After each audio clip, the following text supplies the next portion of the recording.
இவ்வளவு அதிகாரம், படை பலம், ஓட்டுக்கு காசு கொடுக்காம 10,000 ஓட்டு ஒரு தொகுதிக்கு வாங்க முடியுமா? வாங்க முடியுமா? எதுக்கு பெரிய கட்சி? உண்மையிலே பெரிய கட்சி நான் தான். நானா நீங்களானா நான் தான் பெரிய தலைவன். ஒரு ரூபா காசு இல்ல, ஒரு பிள்ளைகளுக்கும் பின்புலம் இல்ல. எளிய பிள்ளைகள் நாங்க. ஒரு தொகுதிக்கு 20,000, 15,000, 28,000, 22,000 இப்படி வாக்க வாங்கி வச்சிருக்கோம். நீங்க நின்னு பாருங்க தனியா. 234 வேட்பாளர் போடுங்க பாப்போம். திமுக போடுங்க, போடுங்க. இந்தியாவின் நம்பர் 1 முதல்வர் போடுங்க. 234 போடணும்.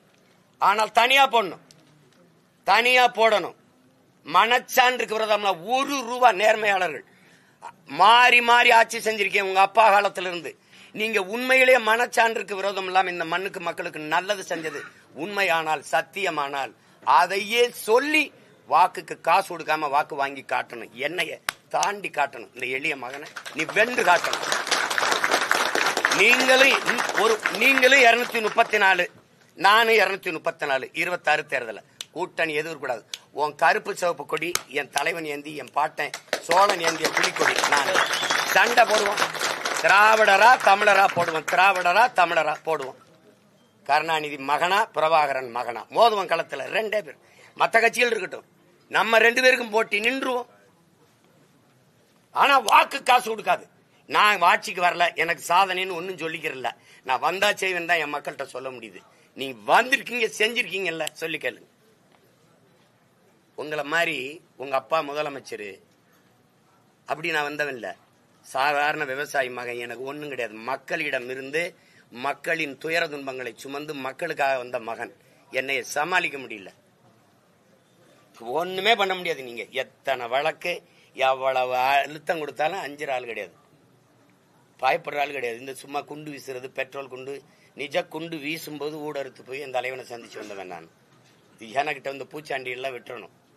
வருவேன்னா வருவேன், 11 மணிக்கு வந்தே முடியாது. நான் நினைக்கும் போதுதான் வருவேன். என்ன அப்படி எந்த இடத்துல நேர்மையா நின்று நீங்க எல்லாம் விசாரிச்சு முடிச்சிருக்கீங்க? தம்பி ஆங்ஸ்டாம் கொலையில எத்தனை வருஷம், எத்தனை மாதமா விசாரிக்கிற? 3 பேரை சுட்டா ஏன் சுட்டான்னு கேட்டா விளக்கு இருக்கா? கொலை செஞ்சவன கைது பண்ணி வண்டியில ஏத்தி இறக்கல. ஏன் செஞ்சான், யார் சொல்லி செஞ்சான்னு ஏன் அவனுடைய வாக்குமூலம் வெளியில வரல? ஏன் வரல?